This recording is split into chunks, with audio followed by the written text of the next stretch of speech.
Hi friends, இது உங்கள் சபாயா kitchen. இன்றைக்கி நம்ம கிச்சனில் ஒரு டிஃப்ரெண்ட்டான ஸ்நாக்ஸுன்னு சொல்லலாம், பிரேக்ஃபாஸ்ட்டுன்னு சொல்லலாம்.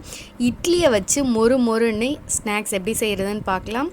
ஸ்கிப் பண்ணாமல் ஃபுல் வீடியோவும் பாருங்கள். அதுக்கு முன்னாடி நம்ம சேனலில் புதுசாக பார்க்குறீங்கன்னா சப்ஸ்கிரைப் பண்ணி பெல் பட்டனை கிளிக் பண்ணி ஆல் கொடுங்க. நான் போடுற புது இந்த மாதிரி டிஃப்ரெண்ட்டான வீடியோஸ் எல்லாமே உங்களுக்கு உடனே வந்து சேரும். நான் இன்றைக்கி 3 இட்லியை இந்த மாதிரி நீளமாக கட் பண்ணி வச்சுருக்கேன். இது நைட்டு சுட்ட இட்லியை நான் ஃப்ரிட்ஜில் வச்சு எடுத்து வச்சுருக்கேன். இங்கே பாருங்கள், ஃப்ரிட்ஜில் வச்சு எடுத்த உடனே அது ஒரு மாதிரி ரஃப்பாக இருக்கும். ஸோ இது வந்து நம்ம ஃப்ரை பண்ண உடனே சாஃப்ட் ஆகிடும். மசாலா, உப்பு, chilli powder, garam masala, chicken 65 masala, bread crumbs, அப்புறம் கார்ன்ஃப்ளவர் மாவு இல்லைன்னா மைதா மாவு இந்த மாதிரி கரைச்சி எடுத்து வச்சுக்கோங்க. திக்காக எடுத்து வச்சுக்கோங்க.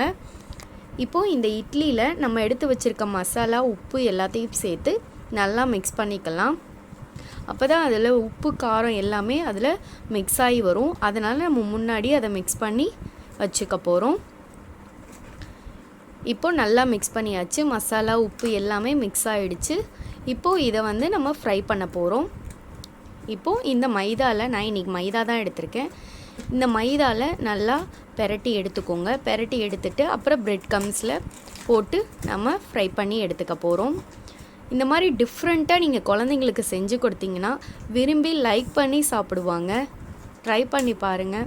இதை நீங்கள் ஸ்நாக்ஸாகவும் பண்ணலாம், பிரேக்ஃபாஸ்ட்டாகவும் பண்ணி கொடுக்கலாம். இப்போ இது நல்லா பிரெட் கம்ஸில் பெரட்டி எடுத்தாச்சு.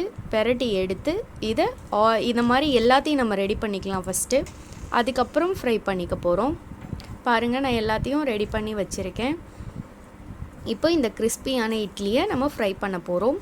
கொஞ்சமாக ஆயில், இதுக்கு வந்து நிறைய ஆயில் தேவைப்படாது, கொஞ்சமாக போதும். அந்த இட்லி பாதி அளவுக்கு முங்குற அளவுக்கு ஆயில் சேர்த்தா போதும். இப்போது இது எல்லாத்தையும் நம்ம போட்டு ஃப்ரை பண்ணி எடுத்துக்க போகிறோம். மீடியம் ஃப்ளேமில் வச்சு குக் பண்ணுங்கள், இல்லைன்னா கருகிடும். இது உள்ள வரைக்கும் உங்களுக்கு குக் ஆகணும்னு அவசியம் இல்லை. இது ஜஸ்ட் 2 மினிட்ஸ்லேயே ஃப்ரை ஆகிடும்.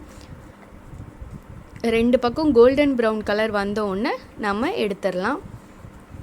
இது ஆயிலும் உங்களுக்கு ரொம்ப பிடிக்காது, அதனால தான் நம்ம ஆயில் கம்மியாக சேர்க்குறோம். இப்போது நல்லா டபுள் சைடு பெரட்டி போட்டு கோல்டன் ப்ரௌன் கலரில் வர வரைக்கும் நீங்கள் ஃப்ரை பண்ணி எடுத்துக்கோங்க. நமக்கு சூப்பரான சாஃப்டான கிறிஸ்பியான இட்லி கிடச்சிரும். இதுக்கு சாஸ் தொட்டு சாப்பிட்லாம், மயோனஸ் தொட்டு சாப்பிடலாம், சும்மா கூட நீங்கள் சாப்பிட்லாம். பட் சூடாக சாப்பிடும்போது டேஸ்ட்டாக இருக்கும்.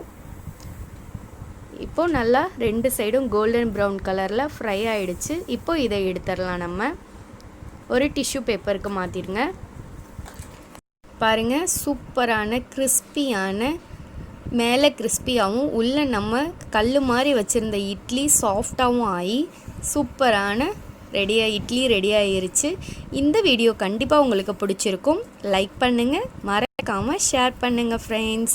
தேங்க்யூ ஃபார் வாட்சிங். தேங்க்யூ, பாய்.